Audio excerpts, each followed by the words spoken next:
ब्रेनोबेन संस्था के तत्वाधान में देश भर के 1500 केंद्रों पर सामान्य ज्ञान प्रतियोगिता परीक्षा में 30,000 बच्चों ने प्रतिभाग किया, जिसमें गोंडा जनपद के 6 विद्यालयों के करीब 850 छात्र परीक्षा में शामिल हुए।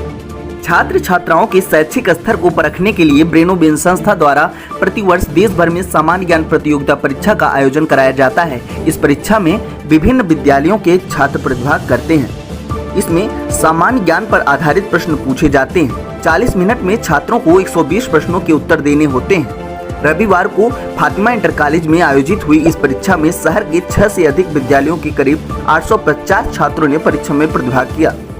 संस्था की प्रमुख ज्योति चावला ने बताया कि देश स्तर पर आयोजित इस परीक्षा में 1500 से अधिक विद्यालयों के करीब 30,000 छात्रों ने प्रतिभाग किया है, जिसमें गोंडा के करीब 850 छात्र शामिल रहे। यह संस्था बच्चों के मस्तिष्क विकास का काम करती है। उन्होंने कहा कि आजकल के बच्चों में स्मरण शक्ति को बढ़ावा देने के लिए परीक्षाओं का आयोजन किया जाता है। परीक्षा में 4 तरह के सेक्शन होते हैं। इसमें सामान्य ज्ञान, रीजनिंग, मेंटल मैथ्स व लेखन विषय आधारित प्रश्न पूछे जाते हैं। मेरा नाम ज्योति चावला है। मैं ब्रेनोब्रेन हर्बल संस्था आवास विकास में आज 7 सालों से चला रही हूँ। ये संस्था बच्चों के अंदर ब्रेन स्किल्स और लाइफ स्किल्स डेवलप करती है। आजकल के बच्चों में मेमोरी, डिसीजन मेकिंग, कंसंट्रेशन, इन सब चीज़ों को ब्रेनोब्रेन बहुत ही एनहेंस करता है। इसी संस्था के द्वारा आज फातिमा स्कूल में 900 बच्चों ने ब्रेनोब्रेन के कंपटीशन में पार्टिसिपेट किया है, जिसमें 800 से अधिक बच्चे इस स्कूल में पार्टिसिपेट कर रहे हैं। और इसमें सामान्य ज्ञान प्रतियोगिता होती है, जिसमें 30,000 बच्चे पूरी इंडिया से और 1500 स्कूल पार्टिसिपेट कर रहे हैं। ये एक राष्ट्रीय स्तर की प्रतियोगिता है, जिसमें हमारे गोंडा जिले के बच्चे भी भाग ले रहे हैं।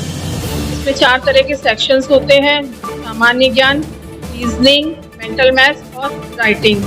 की संस्था हमारी ये संस्था 2 जगह चल रही है, एक आवास विकास में और एक मालवीय नगर में। जनपद में यह संस्था आवास विकास व मालवीय नगर 2 जगहों पर चल रही है। संस्था के शिक्षिका वंशिका रायतानी ने बताया कि कोरोना काल के बाद पहली बार इस परीक्षा का आयोजन किया गया है। परीक्षा में बच्चे बड़े ही उत्साह के साथ भाग ले रहे हैं। उन्होंने कहा कि बच्चे जो स्कूल में पढ़ते हैं उसी विषय वस्तु से आधारित परीक्षा ली जाती है। हमारी संस्था की तरफ से जो क्लासेस चलते हैं उसमें हम बच्चों को सिखाते हैं कि टाइम का मैनेजमेंट कैसे किया जाता है।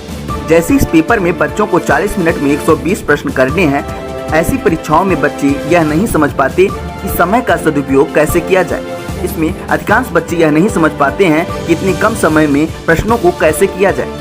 अपनी संस्था में हम बच्चों को टाइम मैनेजमेंट के साथ साथ परीक्षा की तैयारी कैसे करें, कम समय में अधिक प्रश्नों के उत्तर कैसे सॉल्व किया जाए, इन सब विषयों को लेकर विधिवत जानकारी दी जाती है। मैथ की कैलकुलेशन कैसे करें, संस्था के द्वारा यह सारी चीजें बच्चों को सिखाई जाती हैं। मेरा नाम वंशिका रायतानी है और मैं 6 साल से अपना सेंटर मालवीय नगर में चला रही हूँ और यहाँ पे कंपटीशन में 850 बच्चों ने पार्टिसिपेट किया है।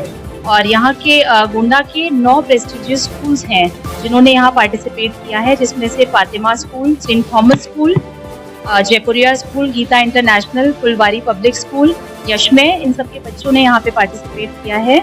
और बच्चों का उत्साह वाकई में देख के अच्छा लगा था। बहुत अनएक्सपेक्टेड नंबर, कोविड के बाद इतने सारे बच्चे और पेरेंट्स इतना एक्साइटमेंट देख के बहुत ही अच्छा लग रहा है।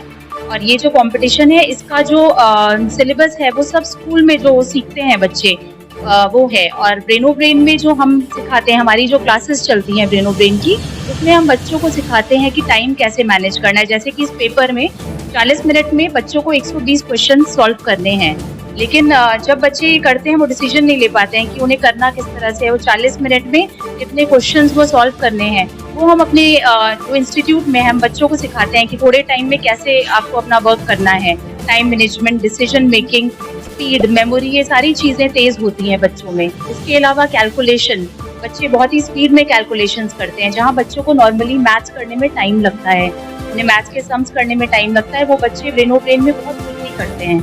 वही चीज़ें हम बच्चों को अपने इंस्टीट्यूट में सिखाते हैं जहाँ पे बच्चों को दिक्कत आती है।